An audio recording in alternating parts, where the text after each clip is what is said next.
This third part of our lecture is going to talk about ethnocentrism and cultural relativism. These are two alternate paradigms of how we kind of view and structure the world. Ethnocentrism is defined as the tendency to view one's own culture as superior and to apply your own cultural values to judge the behavior and beliefs of people who were raised in other cultures. Now, this has benefits and costs. In terms of benefits, it contributes to social solidarity, right? You feel an affinity perhaps to Americans that you don't feel to North Koreans or the Chinese, right? You get a sense of value and community. And this is particularly marked among people who share cultural traditions. So you could think about, long-term residents of New Mexico versus transplants from outside of New Mexico.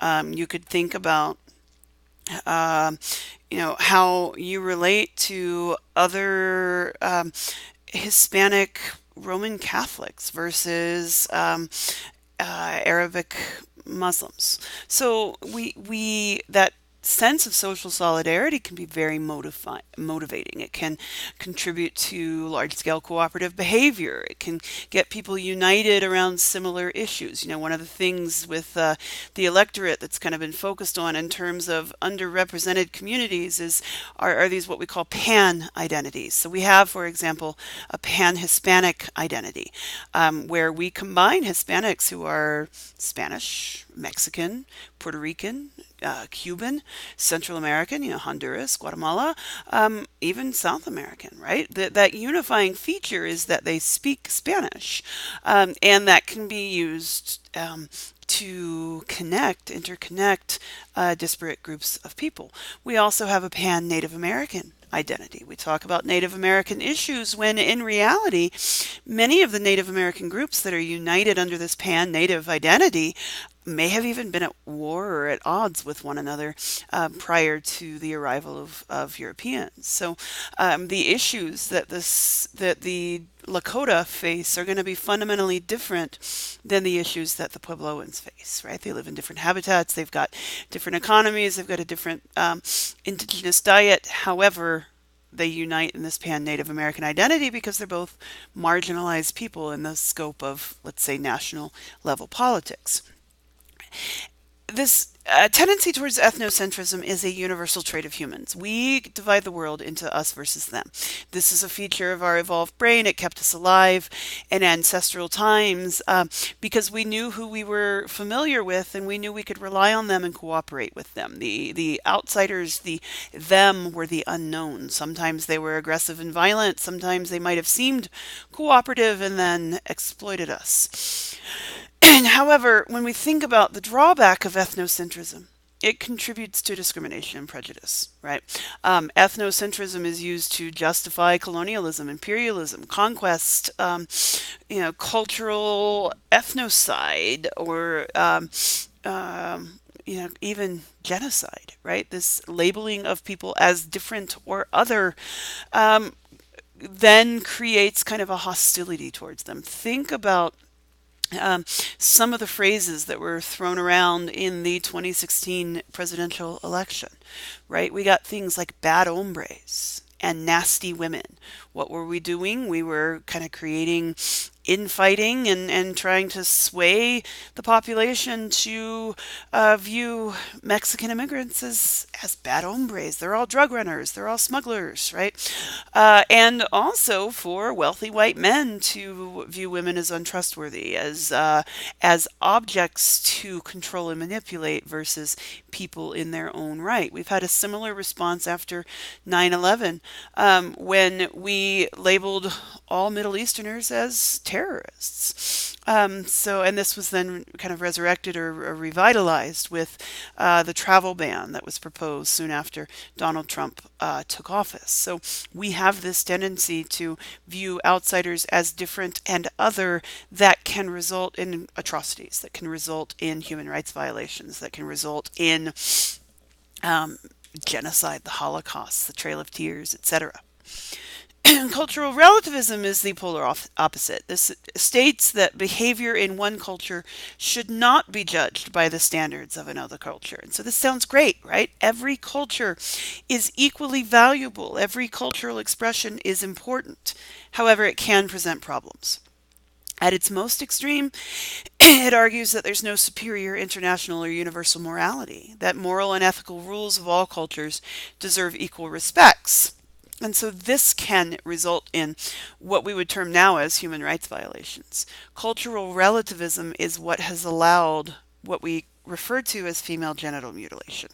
Okay, so FGM, female genital mutilation, varies in its expression. It is most common in this belt across sub-Saharan Africa, but is practiced by the diaspora, by the people who have moved from this pastoral belt of sub-Saharan Africa in the Sahel to other countries. So it's become a problem for Europeans. It's become a problem for Americans. At its kind of lightest or least extreme manifestation, it is a nick or a piercing of the clitoral hood. That's what the Maasai do. That's what the Kipsigi do.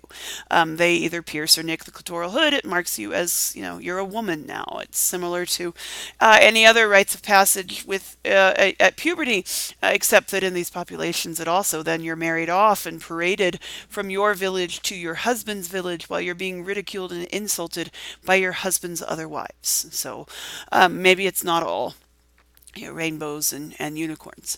At a slightly more extreme expression, it is the removal of the clitoral hood.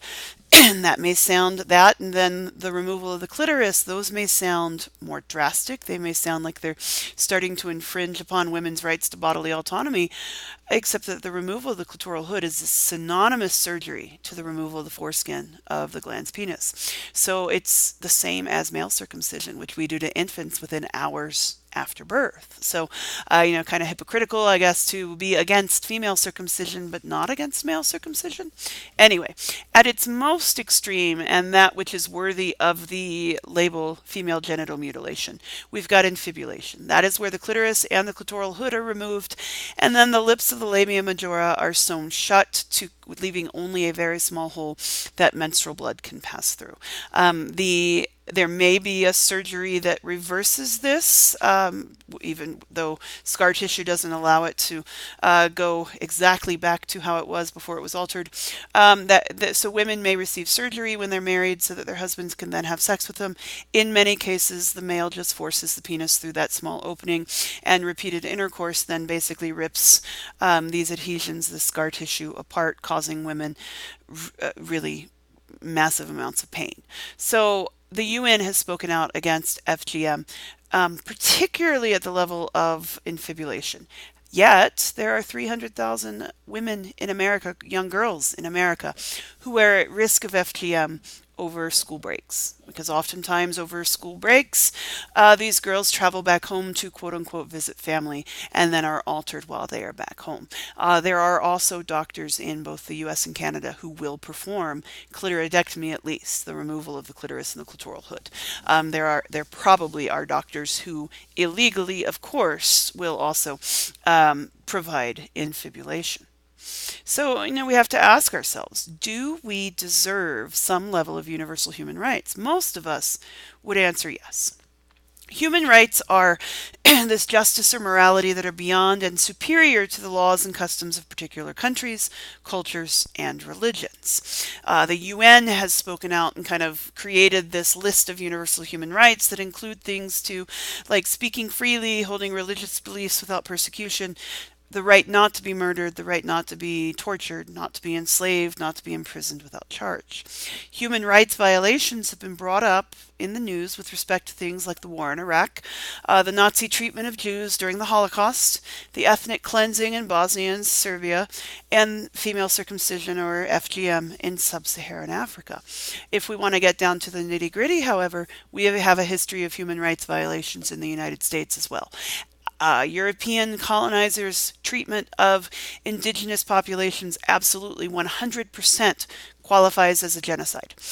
Similarly, the U.S. government's attitude towards natives and their history of quote unquote Indian schools violates this policy of universal human rights. Native children were taken off the reservation, sent to schools, often in larger cities, where they were to present themselves as white. They had to dress white. They had to only speak English instead of indigenous languages.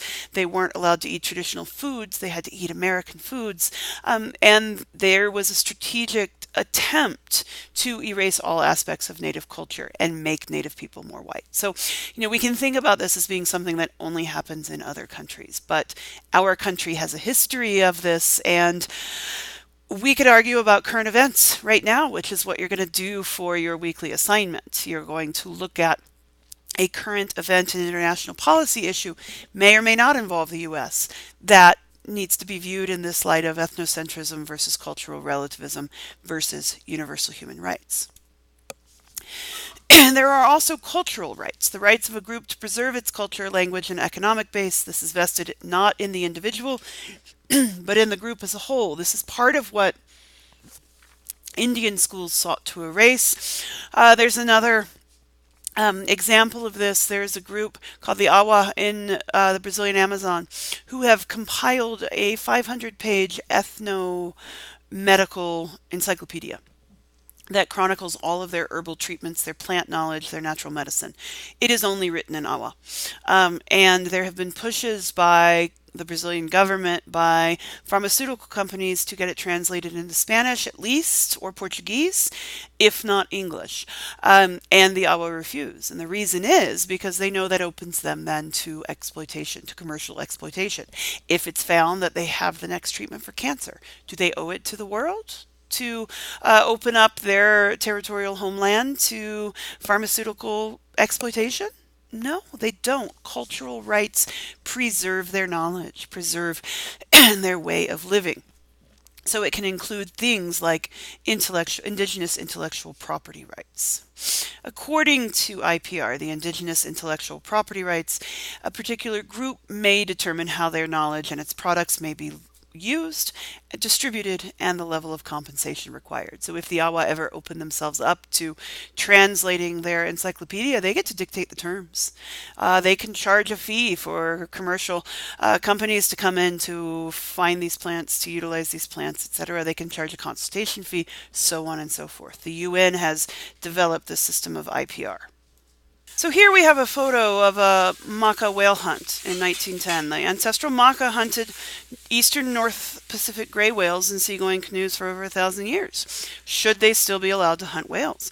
The Japanese have used this as a similar sort of claim or request that they're able to resume whale hunting despite international opposition to at least commercial whale hunts. All right, so if we have culture, and we can tell just by looking at our cultural history that culture changes, what are these mechanisms of cultural change? How does culture change? One method of cultural change is diffusion. This is where you just borrow traits between cultures. This has occurred throughout human history. It can occur with contact between neighboring groups. In a modern context, you don't have to even have context or contact. You don't have to just have direct diffusion. You can have indirect diffusion where things like long distance medium like mass media or the internet then prompt this cultural change. So the fact that you can travel to a small community in Sulawesi, Indonesia and sing Lady Gaga songs and they can sing along, right? This is an example of diffusion. Lady Gaga hasn't gone to central Sulawesi to give any concerts to indigenous populations. It's through these intervening long distance media. Diffusion can be forced when one culture subjugates another and imposes its customs on the dominated group. This is what we see with colonialism and imperialism. This is what we saw with the history of Indian schools, right? This effort to erase an indigenous cultural heritage. And there were certain languages that were almost lost because of forbidding children from speaking or learning native languages. We also have acculturation. This is where cultural features are exchanged that result when groups come into continuous first-hand contact. It can occur in one or both groups, so it may be akin to borrowing, or sometimes you can have an adjustment or some kind of meshing of traits to get some common expression. So parts of the culture change, but the groups remain distinct. This is what we see with pidgin languages. So, if it were going to be diffusion, that would be why 11-year-old Indonesian Central Sulawesian girls can sing Lady Gaga songs, whereas this acculturation would be something like the pidgin, the Creole language of the Louisiana and Mississippi Bayou, right? That's a combination of English, French, and indigenous languages that we create this sort of combined language that's used for interactions between those two cultures. And then thirdly, we have independent invention. This is what we talked about last week with our module on domestication and the advent of agriculture. This is how humans innovate new traits and creatively find solutions to problems independent of one another. So Pakistan having domesticated crops is not independent invention. But South China and North China having domesticated crops is independent invention. So we talked about this with respect to agriculture. Comparable inventions in different societies result in these cultural generalities. So we see similarities even though these societies are pretty far apart. So as we talk about the emergence of states, for example, these states have similar features regardless of whether they were Mesoamerican states or Mesopotamian states. Why did they have similar features? Well, because similar causes lead to similar solutions. And so agriculture in multiple places leads to independent invention and similar cultural trends. Globalization is a hot topic right now. It refers to this series of processes that promote change in a world where nations and people are becoming more increasingly interlinked and mutually dependent. So now, when we think about things like economic systems, right? When we had our recession, the Great Recession, as it's been called, in 2008, that didn't just affect economic markets in the US, it also affected economic markets in Japan, in Europe, in the Middle East, right? We have this interlinked economic system that when there's a crash in one place, there's going to be a crash in other places. Some of the forces of globalization include international commerce and finance, travel, and tourism. Right? We've got these features that emerge or become universal regardless of where you are. So, coffee drinking, tea drinking, etc., are universal because people travel, people want the comforts that they would have at home. So we can think about transnational migration. There are characteristics that are common because of refugees and such. Characteristics that are common because people are on the move, because populations have been transplanted. Populations have moved for economic reasons, for political reasons, etc. We have the mass media, right? The mass media portrays images across thousands of miles. The mass media portrays things like the iHeartRadio Musical Festival in multiple countries, right? We've got Hollywood movies that you can see within hours with their release in the United States and their release in Europe really coinciding. We've also got high-tech information flows, so you can access the internet from anywhere. Now, granted, some countries prohibit access to certain sites. When we traveled to China in 2008, there were certain sites that were blocked. My husband was able to circumvent it because he could log in through his work so that it made the network think that he was logging in from the United States instead of from China, but we hardly heard anything about the riots in Tibet because those news sites were blocked by the Chinese government. So there can be blockage to flows of certain information. However, you can still find ways around it. You can still find ways to circumvent it. local people are increasingly forced to cope with larger regional, national, and international forces. I mean, when we think about kind of the pressures that are put on, or kind of the identity of hunter-gatherers, for example, foragers, even though they maintain an autonomous lifestyle that's pretty cut off from national influences, they still are national citizens and still have larger kinds of issues that may prohibit certain things. So, for example, the Kung in the Kalahari Desert, when when they were settled into reservations, I mean, before that settlement, national boundaries blocked access so that they could no longer range from Namibia to Botswana, right? They couldn't cross those boundaries because they didn't have documents like passports. So local people are being increasingly affected by these globalized systems. Indigenous people and traditional societies have devised strategies to protect their autonomy. They may open themselves to ecotourism. They may see this as an opportunity and increased market for local handicrafts. Some of these expressions may be incredibly stereotyped. There are highland areas of Papua New Guinea where there's a certain man from New Zealand who sponsors 30,000 US dollar first contact experiences where these Highlanders are, they dress up in traditional indigenous attire and have skulls mounted on stakes and threaten the people as their helicopter lands and so on and so forth. So, it can present an opportunity. There are three key features of a global economy. It's based on knowledge and information, right? What really sells, what really becomes the money maker is not the product you produce, it's the idea that you produced. These networks are transnational. Think about your iPhone, right? Your iPhone was not manufactured in the United States. It wasn't even just manufactured in China. Many of the microprocessors that are in cell phones and computers are manufactured in Malaysia, then shipped to China for assembly into phones, into laptops, etc. The core activities proceed as a unit in real time. So if you're going to have a meeting, conference call, etc., one or the other of you might have to get up at 3 a.m., right? Because it can happen in real time. You don't have to wait for daytime or daylight. My husband did a project that included work in Sydney and New York and Dubai, and had many nights where he had to stay up until the middle of the night so that he could make an in real time during business hours call to a place like Sydney or Dubai.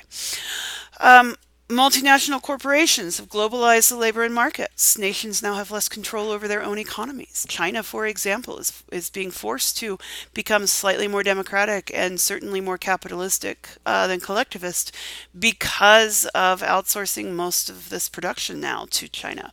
They want to be a player in the global economic market, but that means now that their citizens have access to things that the government might not want them to have access to. And really, I mean, I'm trying to recall, it's this idea of there was an episode of Legend, I can't remember, it was one of the CWDC shows, it may have been Legends of Tomorrow.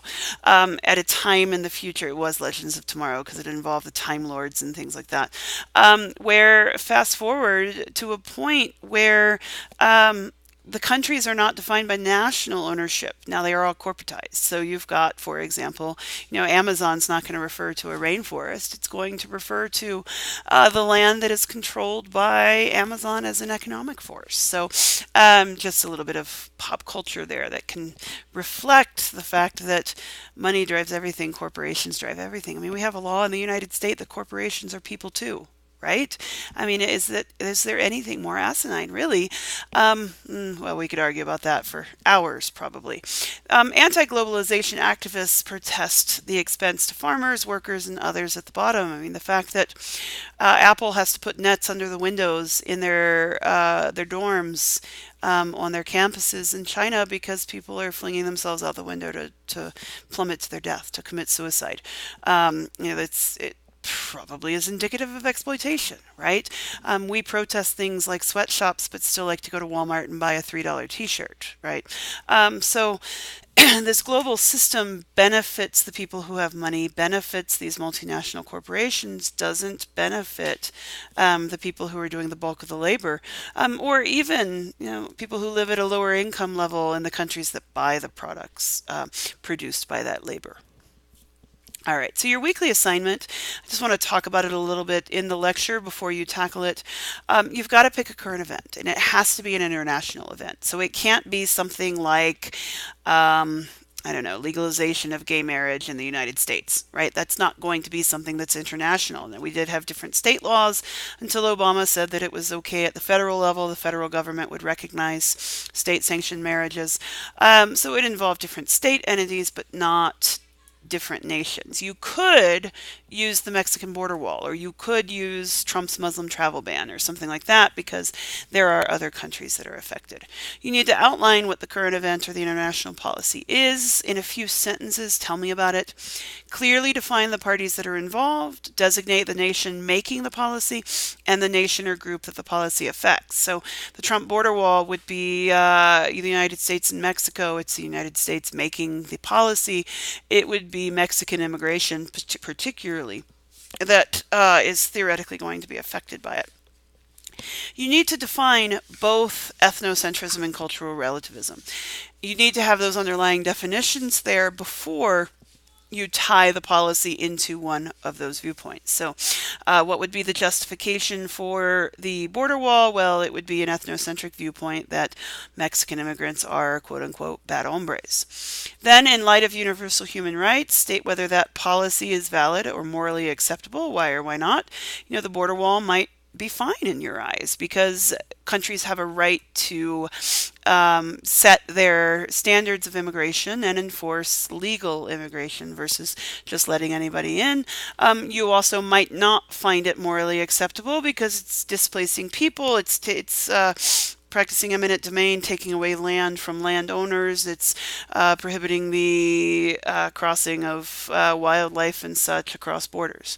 And then particularly if you deemed that policy morally unacceptable, you need to then propose what a fair policy would look like. Maybe strengthening communication between the United States and Mexico and making it easier for Mexican immigrants to cross the border to work in the United States and then cross back home in the evening. You can propose whatever policy you want as something that is more fair. Use your creativity, really kind of think about the issue. These guidelines will be laid out in the instructions for the weekly assignment as well, but I encourage you, of course, to listen to the lectures before you tackle the weekly assignment. So I wanted to at least put the bug in your ear that you needed to start thinking about an international policy issue. All right, so in summary, know the defining dimensions of culture: learned, shared, symbolic, integrated, all-encompassing. Know the biological background of culture and what sorts of cultural features we share with other primates, as well as what's so different about human culture. Distinguish between ethnocentrism and cultural relativism. Determine how both relate to human rights. Understand and be able to provide examples of universalities, generalities, and particularities, and identify and understand these mechanisms of cultural change.